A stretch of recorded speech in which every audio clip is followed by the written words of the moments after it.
Bonsoir à toutes et à tous, j'espère que vous allez bien. Ce soir on se retrouve pour un nouvel entretien nocturne avec un auteur, Valentin. Il n'en est pas à son premier roman, il écrit sur deux thématiques différentes, de l'horreur, du thriller, mais aussi des contes fantastiques pour enfants.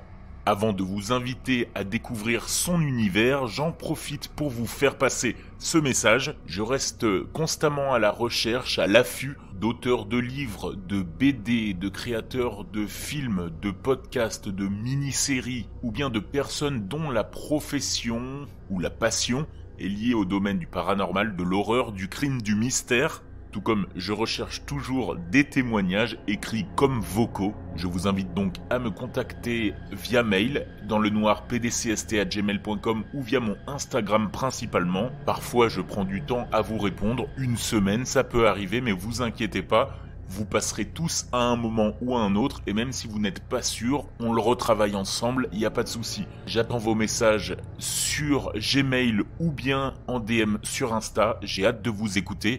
Mais ce soir, celui que vous aurez le plaisir de découvrir et pourquoi pas d'acheter un livre, franchement ils sont pas chers et ça vaut le coup, c'est Valentin. Valentin, à toi. Bonsoir tout le monde, je m'appelle Valentin Wassenaar et je suis auteur de thrillers, plus spécifiquement de thrillers horrifiques ou psychologiques, à destination de la jeunesse, donc plutôt pour une population adolescente ou young adulte. Il faut savoir que ça fait à peu près 5 ans que j'écris. J'ai commencé à m'intéresser à la lecture, à l'écriture, à la littérature au sens général pendant mes études en BTS. Aujourd'hui j'ai 23 ans. C'est grâce à une prof de français qui m'a fait aimer la littérature que je m'y suis consacré pendant mes temps libres. Au début, j'étais plutôt orienté sur de la littérature fantastique, imaginaire. Et c'est pendant le confinement, le premier confinement en 2020, que j'ai commencé à me consacrer et à m'intéresser davantage à l'écriture de thrillers. Aidé aussi, encouragé par mes proches, que je m'y suis consacré et que j'ai délaissé l'écriture fantastique à côté. Aujourd'hui, nous allons parler d'une nouvelle que j'ai écrite et publiée il y a peu sur Amazon en format numérique qui s'intitule Son cri est le mien. Vous comprenez rapidement le jeu de mots que j'ai voulu donner à cette nouvelle, à cette histoire.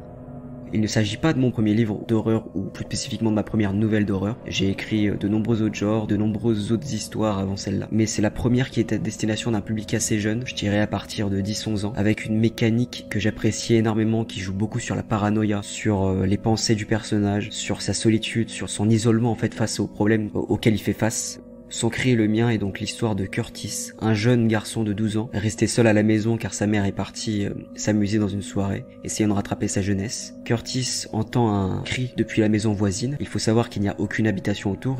Son voisin et lui sont isolés de toute autre habitation à la ronde. Il y a un champ à côté de la maison de son voisin. Il fait nuit bien évidemment. C'est le soir, et là il entend un cri depuis la maison voisine. Il regarde par la fenêtre et il voit seulement une porte rouge. Est-ce qu'il doit aller voir le voisin? Est-ce qu'il doit appeler la police? Bien évidemment, vous vous doutez qu'au final, les cris vont continuer. Il va prendre son courage à deux mains, attraper une paire de baskets, son manteau, et il va braver le froid, la neige, essayer de comprendre ce qui se passe. Mais ce qu'il va voir, ce qu'il va entendre va le choquer au plus haut point. Je vais vous lire un passage de mon texte, donc c'est la fin du chapitre 2. Je fixe longuement ma paire de baskets noires. Longuement. Jusqu'à ce qu'un mot soit prononcé dans le lointain, jusqu'à ce qu'un ultime son me fasse prendre ma décision, fasse exploser ma poitrine par à coups comme un bélier contre le pont-levis d'une forteresse. Une véritable guerre interne se joue dans mon corps. Je m'empresse d'enfiler mes chaussures, tandis que le cri suivi du même mot étouffé est répété avec une intonation implorant. Pitié! Je prends mon manteau de ski, la gorge nouée. Je déglutis et ouvre la porte. Un courant d'air s'assère dans le hall d'entrée par vagues glacées. Il me hurle dessus. Les plaintes du vent me lacèrent les joues. Leur mélodie s'engouffre dans la maison. Je referme la porte, marche dans la nuit fantomatique alors que mes oreilles rougies souffrent atrocement. Je les caresse pour les réchauffer. Mes pas s'enfoncent de moitié dans la neige. Ils laissent des traces, des petits dessins réguliers. Au fur et à mesure que je m'approche de la maison du voisin, de cette porte rouge terrifiante, je regrette d'être sorti de chez moi. J'aurais dû ignorer les cris, mais il est déjà trop tard pour faire marche arrière. Une silhouette se dessine sur un côté du mur, près des tiges de maïs. 2 points rouges fendent l'obscurité. La femme hurle à la mort. Son cri résonne à l'intérieur de la maison, tandis que le mien explose autour du champ. Voilà, j'espère que ce court passage vous aura donné envie de vous plonger dans cette histoire, de la découvrir. J'avais également envie de vous parler de pourquoi j'ai fait ce choix-là, justement, en 2020, de me tourner plutôt vers le thriller, vers l'horreur, parce qu'en réalité, je ne fais pas que l'un ou l'autre, je mélange un peu les deux codes. C'est-à-dire que dans mes histoires, il n'y a pas d'enquête de police, ou vraiment sujet de fond.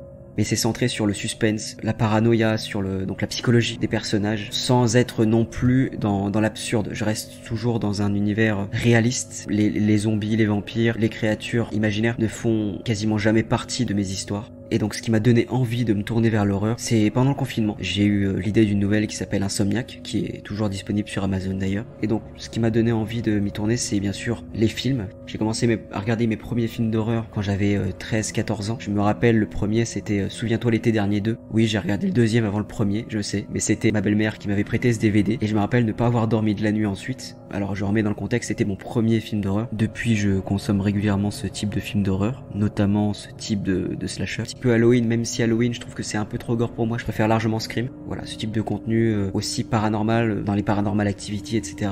Cloverfield aussi, cette ambiance apocalyptique, tout ce type de contenu. Donc j'en viens, transition toute trouvée, à mon film préféré. Je vous l'ai dit tout à l'heure, c'est Scream, dans le genre de l'horreur. Un film qui m'a par contre marqué, c'est très drôle d'ailleurs parce que ça porte le même nom que ce podcast, c'est Dans le Noir. Je me rappelle déjà parce que je l'avais vu au cinéma et l'ambiance dans la salle était impressionnante. J'avais rarement vécu ça, c'est-à-dire que les gens applaudissaient, c'était des cris de surprise, etc. C'était très drôle. C'est vraiment le type de contenu que j'adore. Donc vous voyez qu'il y a beaucoup de psychologie un petit peu dans tout ça. Et dans Scream, en fait, c'est surtout le fait qu'on sait pas qui va être la prochaine victime, on sait pas qui se cache derrière le masque, mais on sait que les corps vont continuer de tomber. Et ça, c'est vraiment le genre de mécanique que j'adore reproduire dans mes romans. J'en ai fait 2 qui sont des slashers, qui reprennent un peu ce type de système. Ce que je vous dis là me fait rappeler d'étranges souvenirs que mes parents, donc mon père et ma belle-mère, parce que mes parents sont divorcés, dans une maison dans l'Aveyron. J'étais avec eux et à cette époque-là, j'avais 12 ou 13 ans, donc vous vous doutez bien qu'ils m'ont raconté les faits qu'il y a quelques années seulement. J'en ai 23 aujourd'hui. Et en fait, on était partis à l'Aveyron dans une grande maison qui était un ancien corps de ferme. Et dans ma chambre, on se sentait bien. Dans la chambre de ma petite sœur,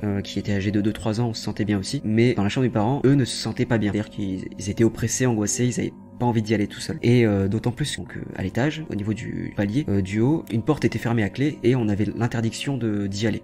Bon, ce qui était étrange, mais à la limite on peut comprendre, il y a peut-être une pièce personnelle. Mais bon, ce qui avait déjà un peu étonné mes parents. Il faut savoir qu'un soir, ils ont eu l'impression d'entendre des grincements, en fait, venant des marches. Alors c'était une vieille maison, hein, donc ils se sont dit bah c'est le bois qui travaille, etc. Sauf que c'est vraiment des grincements appuyés, comme si quelqu'un montait les marches petit à petit et se rapprochait. Bien évidemment, ma belle-mère a demandé à mon père d'aller voir.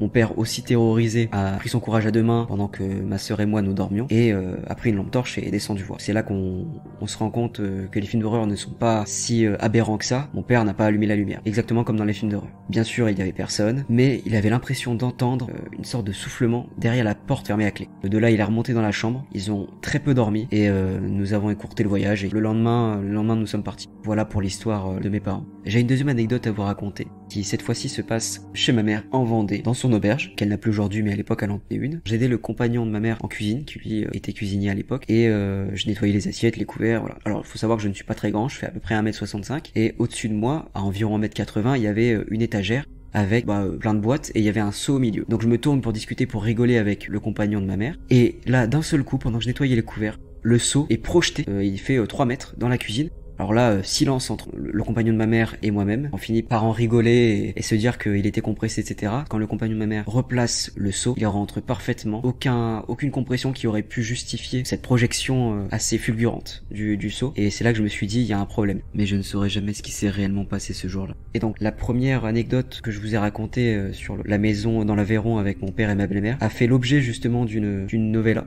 que j'ai écrit, donc d'un roman court si vous préférez, qui s'appelle Juste ici, qui va bientôt paraître dans les semaines à venir. Pour finir, Sans créer le mien, c'est une nouvelle avec un plot twist, c'est-à-dire un reversement de situation. C'est une nouvelle destinée à la jeunesse, plutôt je dirais 12-13 ans. C'est une nouvelle qui va jouer beaucoup sur la paranoïa, beaucoup sur la psychologie du personnage, sur l'angoisse un peu du lecteur, et bien sûr du personnage principal qui est Curtis. En tout cas, si vous aimez les histoires étranges, les histoires effrayantes, ou de maisons hantées, de cris, l'impression d'être isolé, d'être tout seul, et que vous aimez un peu toutes ces mécaniques, je vous conseille vraiment de la lire. Pas parce que c'est l'histoire dont je suis l'auteur, mais parce que c'est une histoire qui vous fera certainement cauchemarder. Merci de m'avoir écouté, merci à Dans le Noir pour l'invitation, et à bientôt dans une prochaine histoire.